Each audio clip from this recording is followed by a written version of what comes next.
All you have to do is set guidelines for yourself. And then after that, you don't even have to believe in yourself. Just follow those guidelines and you'll get to your goal. Sunrise Thoughts brought to you by 348 Select. On today's episode of Morning Brew Winning Routine, we're joined by Mpumelelo Frypan Mfula, here to give us his insight on how to brew the perfect working environment for success. We've talked a lot about occupations in the past season, but when I think of Frypan, I think of the kingmaker, an anomaly of his time. He's transcended what a mayor has come to be known for. From creating a breathing ground for aspiring creatives to anchoring the voices of the established creatives, this is one of those based on a true story shows, except we get the privilege of hearing him reflect on the journey he's taken, as well as the lessons it's instilled in him. More than anything, recording this episode felt like a lesson in gradual, realistic steps. Thank you, Frypan, for joining us on today's Morning Brew, hosted by myself, Ulwazima Donzel.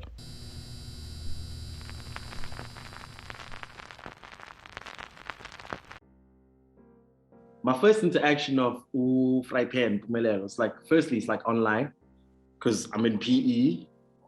I'm checking out Joburg street culture because we just got into Malum Cool Cat. This bro in high school is like, yo, this dude, Malum Cool Cat. So now you start studying the culture, you search him, then you see these things happening in Joburg. You're like, oh shit, Joburg is the shit, because most of the time when I'm in Joburg, it's sekas. And the most sekasi, man, because like in PE, I'm in the suburbs, it's quiet, nothing is happening, just on some white shit. But then now you see this exchange of like, you go to the city, but you don't know where in the city you're supposed to be. So that's my first interaction. It's like we're going from online, like, oh, there's this dude, there's a store. Okay, cool. Oh, that's where dead is sold. That's where this is sold. That's where that is sold. Unicorns. That's where, because like we're growing up in it's a strange era we come from. It's the era of like, we're seeing Virgil, and then we're like, wait, what's the South African version? What's the conversion? And then you get, when Matt Kaiser was facilitating the hype beast in South Africa, Joburg, the whole thing, Abo Wanda, Masatora, but you'd hear about Abo Wanda from Mekas. Because like niggas from the hood always knew the whole exchange, the Poison Bugs era, the older dudes. You would hear about it, you could never interact with it. So it's 2017, I'm doing my first year. It's my second week on campus. I'm talking to this homie, we're talking, it's cool, campus is after. He's like, nah, man, I'm talking about this store. I'm like, yo, dog, did you see the Demba? He's like, yeah, bro, actually, let's go to the store. It's here in Bram. I'm like, what do you mean it's here in Bram? He's like, nah, dog, takes me 8 rand if I'm not wrong. Like, we take the taxi, we get off there. I'm like googly-eyed. I'm like, okay, I've passed here, but I've never seen this many people. I never knew, like, you know Bram, ne? But it's different when you interact with Bram. So I get there, we get there, the first thing, we pass post. Okay, cool. Oh, that's post. It's RHTC. And so we go in. I know it's RHTC without even looking at the sign, because you had the double sign, if I'm not wrong. It was a play on the other side and RHTC on this side. So I'm not even looking at the sign. I'm just seeing Lemba Tata's Rapeng, the one display. I am in the store. I walk in, it's like Excel, but really I'm just fascinated by Lemba Tata because that's the deconstruct era. So in the deconstruct era, it's like, oh, this nigga did this thing and he's doing it, like for real. He's doing it. So I'm looking at 2 minutes. We busy talking there. We haven't even gone to the back because you guys were at the back by the sales desk. So we go in, I'm interacting with this, bang, he comes in. I'm like, bro, is that him? Is that him? Because it's like, you seeing niggas you only know online. And you don't even know them online, but you know them. So after he leaves, ask pricing, and then I convert the conversation to, yo, what does it take for my brand to be in the store? Bear in mind, I know you, but you know, on some real nigga shit, you're like, nah, I'm not gonna talk to this nigga like I know him, you know? You must soothe it. You're like, nah, your interaction is like, it's the coolest ever. You're very calm about it. It's like you've been doing this every single day and you know where this is gonna end. I'm like, yo, how do I get my clothes into the store? And you're like, nah, dog, I just have to fuck with it. Then the other homie's like, yeah, can we fuck with your shit, bro? It's like a whole back and forth. You're like, oh, all right, cool. I hear it, cool. Crazy enough, that story of me meeting you for the first time in real life is what led for me to like figure out that, yo, fashion is really a thing. And from that day, I just started designing again. That was just on a product design level. That's the exchange. The mere fact that you said it's possible for me to have it here. You didn't care. You didn't ask me what's my Instagram. You just said if I like your shit. There was no barrier of entry besides you liking my shit. And for that interaction, I think for any young dude, bro, who just cares who said but you just got to Joburg, you know, the culture, that interaction to say, yo, it's possible. I just have to like your shit. That shit, I think that's the most powerful thing about you. You democratize. You're always talking about democracy within creation. I think that was the first interaction. And for me, watching your interviews, watching your TED Talks, the most important thing about Frypan that I would like to know is that, like, how this is the crazy crossroad I'm currently facing, which led to me amplifying what I'm doing right now.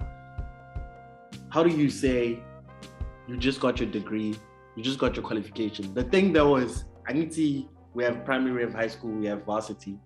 The structure that was placed, how do you then transform from the structure to say, yo, I'm about to do my shit and I'm about to do it in a real way? Yeah, that's a dope question. Dope lead up as well to it. I mean, just to, speak on a few things you mentioned before I even answer the question is that, we've always been part of an international conversation, This thing is not a virtual thing. Then you find someone who's like that version in your community per se. He's just doing it at a very high commercial level, and therefore he becomes a reference or a relatable or reliable reference. But it's like it's been happening. Look at Hugh Masekela was given like a wind instrument by Louis Armstrong, who was the most commercial at that time, And Hugh Masekela would be a legend of the same caliber at a later stage, you know what I mean? It's the same. It's always been that. We've always been part of a global conversation at every space when you go through our history.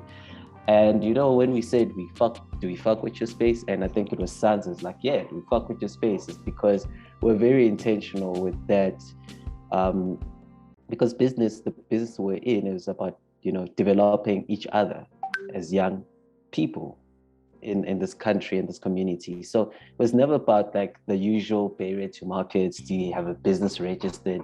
Shit we don't even know about at that point, So you would do that when you are in RFTC. We would help you develop that, formalize your business, professionalize your business as far as we knew. And, so we'd share that space, and the people who had brands within would also share and create networks within themselves. And that's where you develop. So it was a development space. And when a person like you comes in, we see just the will to just develop yourself within what we all love, which is the culture space that we're in, right? So the barrier to market was more about we just timber now.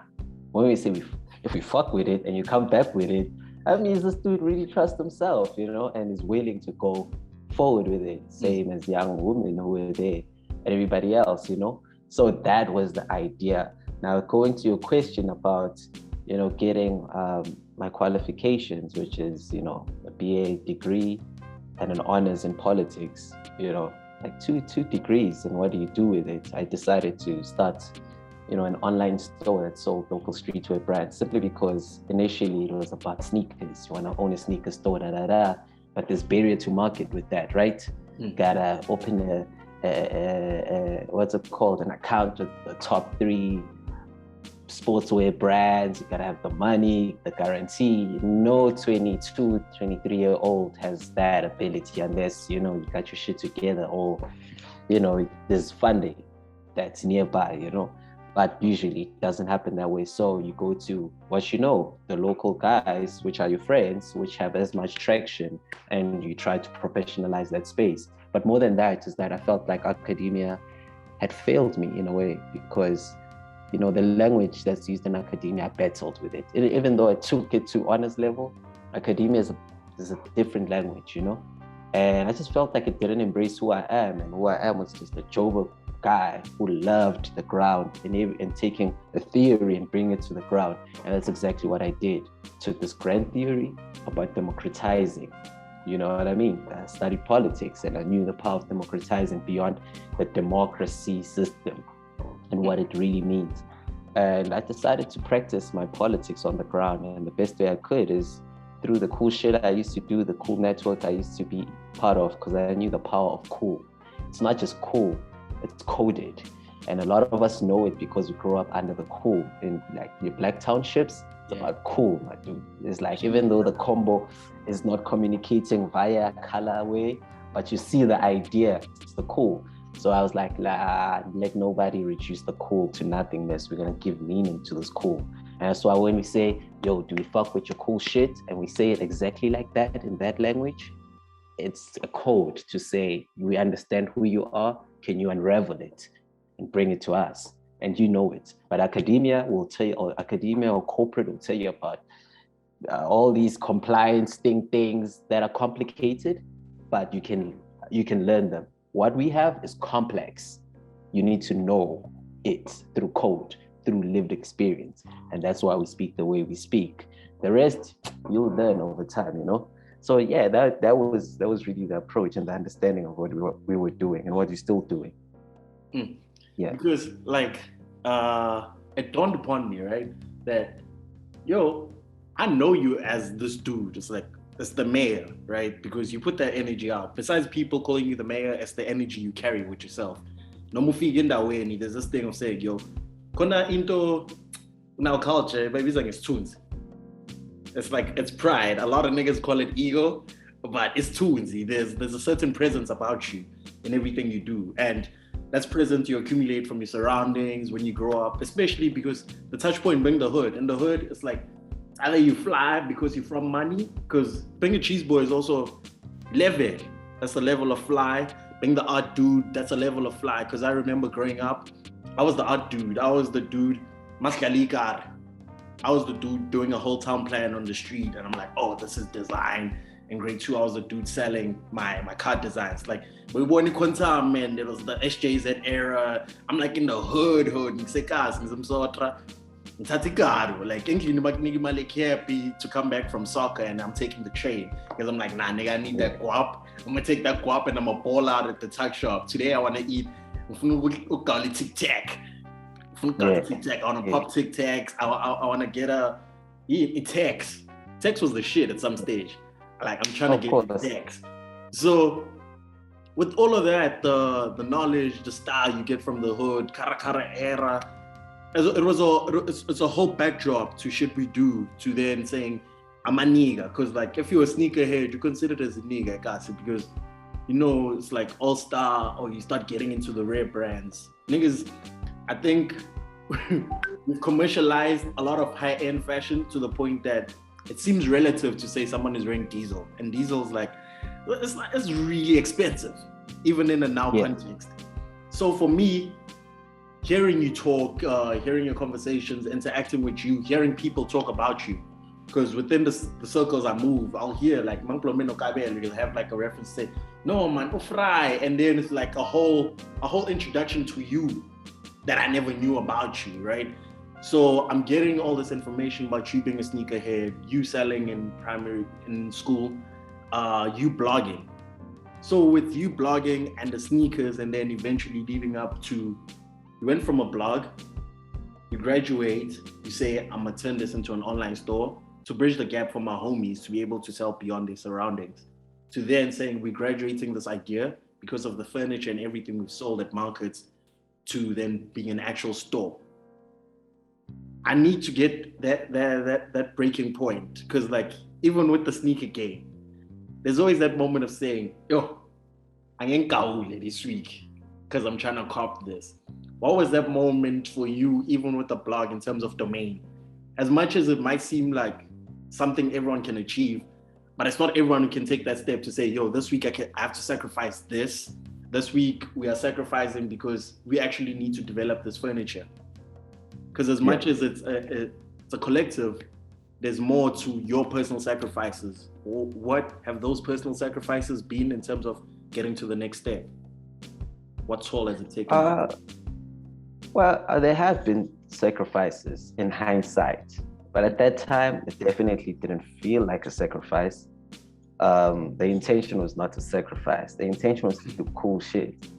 And remember, when you're young, man, you don't need much. You don't worry about much. There's not much pressure, or as much pressure as you get when you get older, especially with physical things that we have to buy, to make sense of our world. But it was really about seeing something, being interested in it, and start participating. And what then happens is that once you do it and you do it well, which is competence you have throughout. So it's like you sold sweets at school, right? I did that in primary school, going into high school, went into other things. So it's like I was able to sell ideas, and that dopeness is made of transferring it from one place to another. So what then happens is that, sometimes when you learn about something and you share, like it's what we do on social media, you learn it, you share, and you do like a small caption about it. The people listening or watching, they see you as an expert.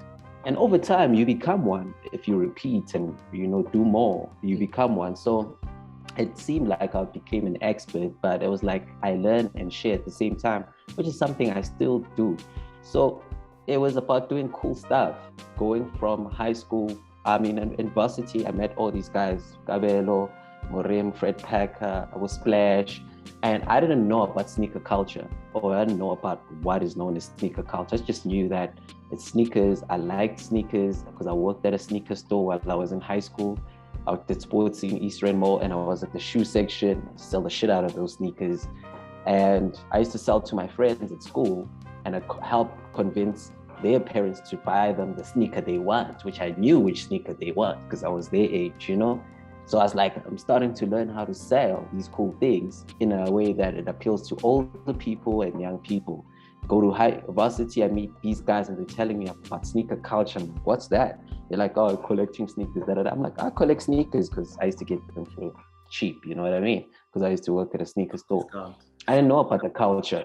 Yeah, sometimes you would, scan for sales, and some sneakers have been there for like seasons, years. You buy my first All-Star Chuck leather for like 75 rands, because it's crazy stories like that, So I learned about sneaker culture through these guys. I'm like, what is that? They tell me about your MKs, the Sanenes who used to work at Nike, but it was at a concept store called Gallery on 4th in Melville. It's around about that time.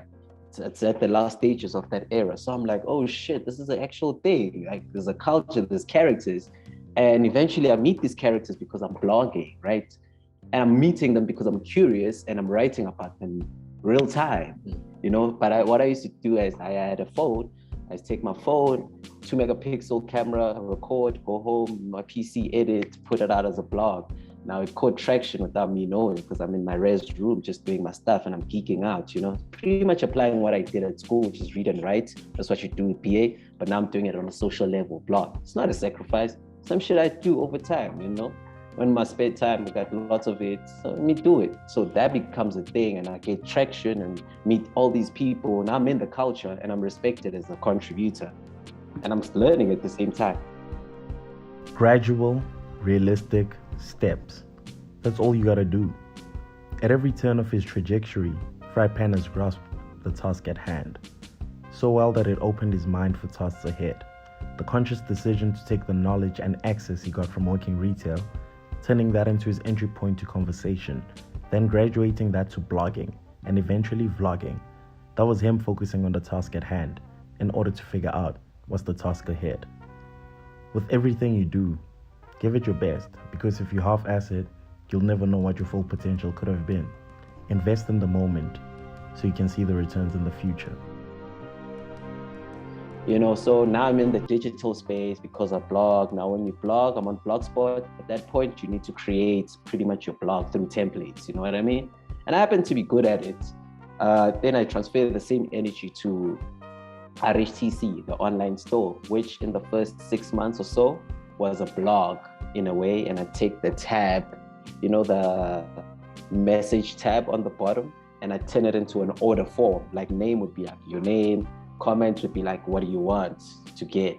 Maybe like an order form, Then after a year, I learn about Shopify. I convert that into an actual online store now, So it's about progression and whatnot and moving with it. So one part leads to the next, to the next, to the next. But within all of that, I'm a student. It doesn't feel like a sacrifice. I'm doing all the shit I wanted to do, you know? And obviously from a store, online store, you go to the market, you learn about the market. You're like, I don't like this furniture, these trestle tables. I'll make my own furniture. You make the furniture, you go on tour with it. People are like, oh, we like that shit.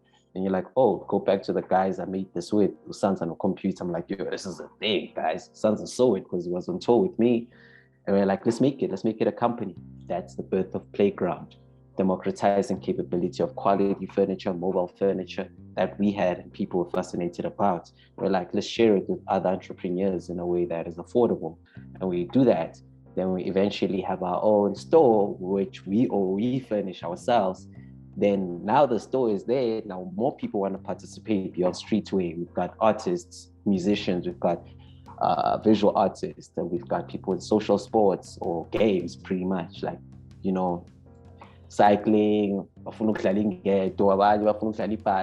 the store. And we make it a thing. It's called Let's Play Outside Festival, you know? So you see how there's a progression. You just do what feels right. The sacrifice now feels when things get bigger and you do a festival and you don't know how to produce one. And you learn as you go, then you go into debt, crazy debt. The sacrifice, you feel it. In a couple of years, I'm going to be speaking about this and the debt won't feel like much. You know, it's a couple of tens of thousands, hundreds of thousands that we lost over time. It's a lot of money when you're young, but over time you learn that, oh shit, that was school fees, you know? So the sacrifices come after. It feels like a sacrifice after, and you're like, yeah. But while you're in it, it feels like something that needs to be done, that has to be done. And I'm Frypan today, as you know me, because of all what is sacrificed, but it was really what I wanted to do with my whole heart and share it with other people. And it's just cool, man. Like, you know, without complicating it, my shit was always based on cool. Is this cool? Yes. It's cool to share with other people. Does it make this shit cool? Yes. Let's go. You know, simple as that. Let's go. Now, I feel you with the cool shit because also, there's the Frypan era. There was an era just before you. I have Osmic, right? Because then it starts with Osmic. They own Ritual Store. They come back to the city, then bleeds down to your generation. And then from your generation, it's then bleeding down to Beautiful Things, which is where I worked. That was my first retail experience. That's where I met you and had somewhat of a conversation at. And then I understood one thing, right? When you work retail, there's this thing no one tells you about, but it's something that formulates within you. It's that you create a sense of community. And as J. Cole line, I don't know why, but after our interaction last week, was it last week or last week? After our interaction last week, that line stuck onto you. Like that was the representative, and it goes along the lines of, I'm just a man of the people, not above but equal. Because with everything I've noticed with you, you're always creating a sense of community. Wherever you are, you're part of the conversation. There's never a moment of like, how do you then say, like the culture we live in, a lot of niggas don't talk to you unless you have something to offer, or you're wearing their favorite kick, or you're chilling next to someone they know, or you just get a cosign. Because niggas, they have this energy of saying, what within you says, yo, I need to talk to everyone. I need to fly down to Cape Town. I need to interact with people, even though I'm this guy. What's that thing that says, yo, I'm of the people? What keeps you grounded? I think it's more of understanding, man. You know, when you engage deeply with something, you get to understand it more, you know, and beyond the aesthetics. So the aesthetics are very helpful because the aesthetics say, oh man, you're wearing that kick, you're wearing that shoe in this way and that way and that way. You must know something I know and other people don't seem to know. And that's what brings us together, right? In this community that we're in. It's those codes, like I know, this brother knows, you know? However, over time, you get to learn that not everybody has the same understanding of the same thing. Yes, it's the same code, but the approach is different. Sometimes it's I need to use these things so that I feel better than the next person. You know, sometimes it's I use this to feel part of the people. Sometimes I use this as a tool to lure some people into certain things, whether positive or negative. It's just material, and we use them, and the idea is not for these things to use us, but for us to use them. So I be honest, man, there was times where I felt exclusive, I felt like, I ain't trying to be around that place for that. It happens, it's human. But when you go deeper and deeper into things, you then learn that this culture, these clothes, all these aesthetic elements that you learn to can afford over time, they really are to be used by us and not the other way around. I think that's it, So now I've gotten to a place over time, lose it and come back to it, where I have this simple understanding and appreciation that these things are here to bring us together. And when we're together, that's where we become stronger. That's where we know more. That's where I become better at what I do, And, over time, it goes back to the basic understanding that I'm here in this space. Is something I've been told by this one person. I've gotten back to it recently. It's like, I'm here in the space to help other entrepreneurs get to where they need to be. And I'm that type of entrepreneur. Doesn't make me a better entrepreneur. It's just my position in the game right now, as I understand it, And I'm there to play that. And what that necessitates is that I'm in a space that I'm within. I'm not in a space where I judge the culture, but I understand it.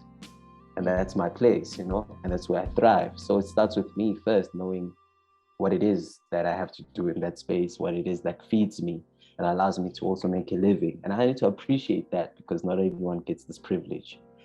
And with that understanding informs, what you'd said with that approach. But don't get it twisted, just like what you said. I have it in me. I've always had it in me. This is embedded. It's probably I can trace it back to a few generations, this mission that I'm on. But, like what Gucci Mane says, like when he says, I always had the sauce. Even when I didn't have money, I always had the sauce. You know what I mean? Because when you don't have the sauce, you lost. But you can also get lost in the sauce. And I feel like that's it for a lot of us. We got the sauce, it's within us. We show the source, but when we think we are about it, we are the foundations of the source, it's all about us, we get lost in the source. I get lost in the source every now and then. I have to come back to it to say, Frypan, you're not the great one. You're not you're only great because, not really, and it's like when you're only great when you're in sync with your mission for that season. That's the source. You go to the source, and you don't know anything. It's just the mind. But when you go in and you follow your heart and you follow your competence and discipline, you speak to the one that knows. That's the source, and that's where you become the people, part of the people. That's how I understand it.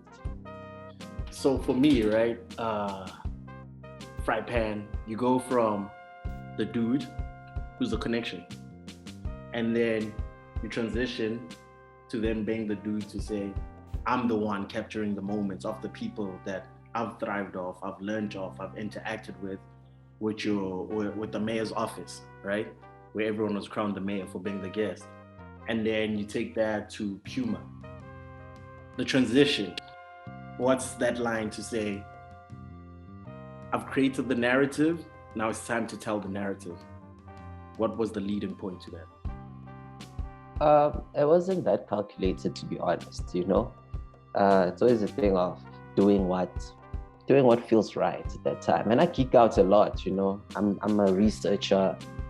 That's what I've done at school. It's what I still do, spend hours just on the ground. So when you see me on my bicycle or at the park or whatever, it's a lot of research, because I say to people, there's crazy shit happens at the park or lakes or dams.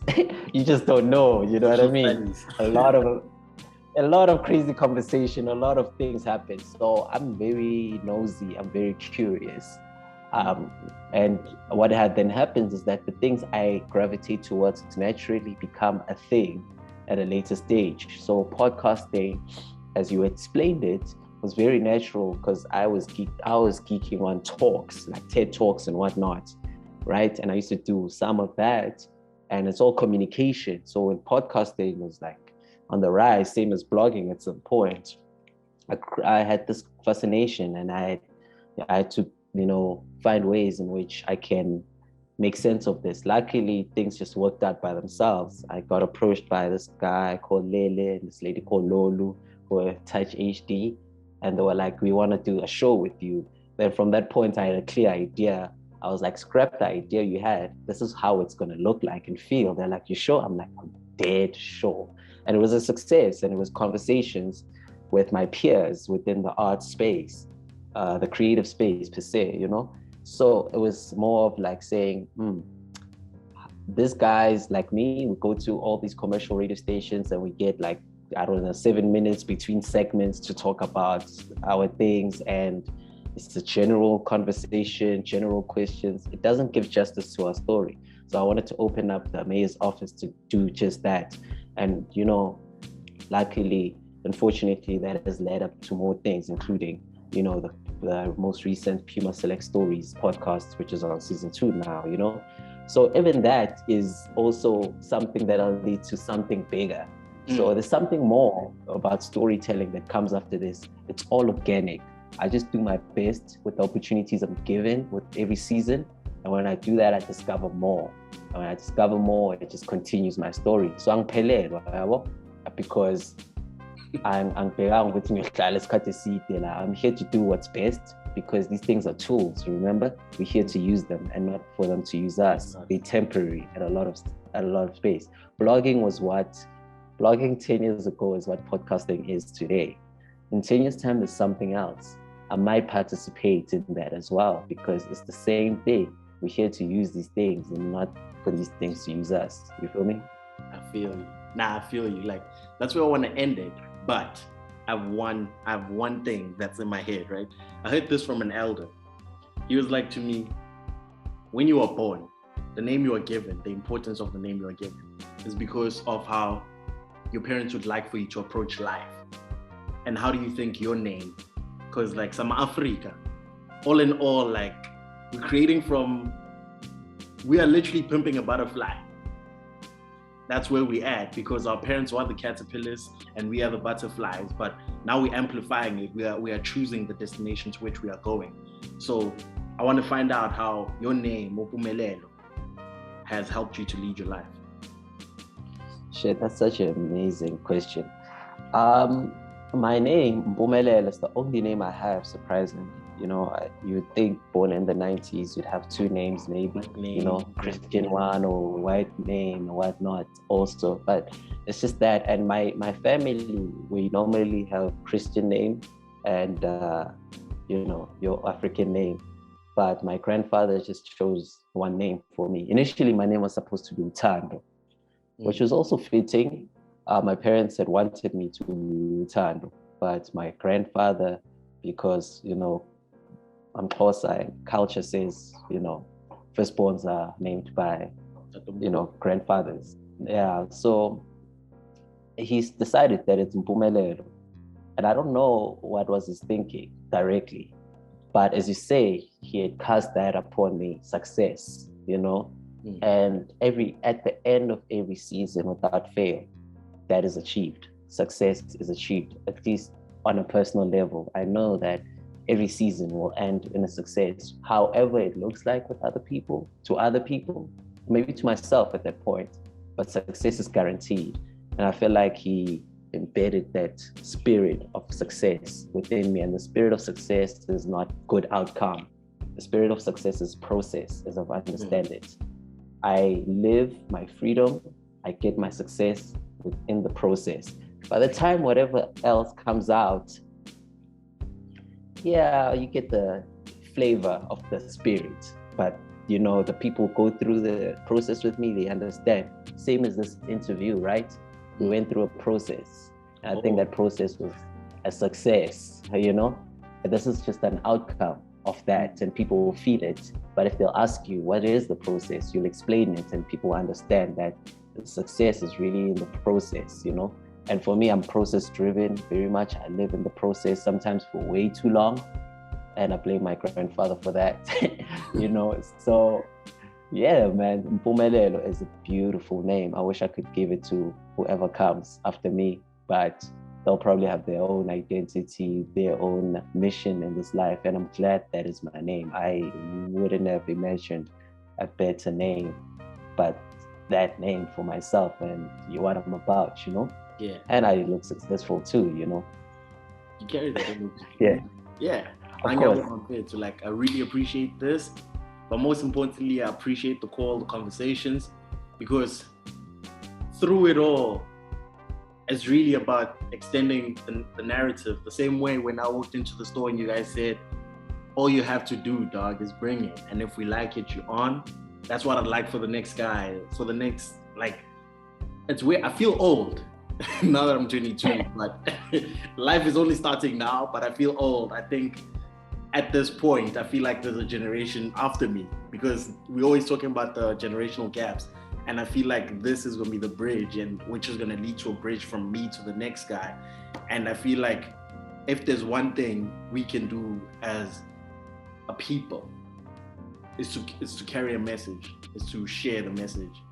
You don't have to tell us who to get 5 million. You don't. We just need to know that in the moment when you thought about it and you did it and it worked out, what it meant to you. Yeah. And for that, thank you, man. Thanks for this interview as well. I really appreciate it because, as you say, it's like we're all connected in a way, you know. I know, like when I was your age, I was doing exactly what you're doing in a different way, but I was doing exactly what you're doing. And when you say you feel old, I kind of understand it as well, you know. But it's a thing that, like, you'll always be you at every age, and there'll always be another person like you who carries the same spirit at every age. And therefore you peers, you know, whether you have a 20, 30-year-old gap, you peers, because we called here in this time of the world and to fulfill certain things. And when you find your people, nurture that. And your people live at every age and every stage, you know, and we definitely are a continuation, and we definitely here to help each other, you know, live as fruitful and to continue what's already started, and know for a fact, for a damn fact, that everything you're doing has been done. And this is not to say, yeah, it's not new, but rather to say it's correct, it's valid, and it's needed. Yeah, it's proven, it's needed. And I always use the example of Miriam Makeba. She received the Grammy a very, very long time ago and lost it and didn't care about it. And we're chasing Grammys today. So it's been done by our own, by being authentic to herself and her story and what the world needed from her at that time. And for me, the basic idea or understanding of that is that first follow your heart, first follow your mission, first follow who you truly are, and all these things will come together, because you know, we use them and they don't use us. So there's no need to be chasing Grammys, numbers, These things will definitely sort themselves out. And I'm glad you've started in your journey. And I hope you continue and improve upon it. Wherever it takes you, man, know that it's the right place. The most important step is the next step. Even though you know your destination, concentrate on this here step, on this here interview. It's the most important one for you to get to where you need to be, you know, and I think I'm testimony of that. I don't know, I need a lot of money right now, but the things I'm doing are not guaranteed to give me the money I need. But what's most important is for me to take this very, very, very, very important step, because the outcome and what will come after, I just feel like it's going to be more refreshing than I imagined. And that's the thing about it, you know. And lastly, I'd say, you know, God is the best and the greatest storyteller of all times. Live in God's story. That's the best story. Every other story, the one you scripted, the one you have reference of, you've seen before, it's okay. It's been done. There's a more refreshing story coming through. You feel me? Stay tuned. That's it. All good.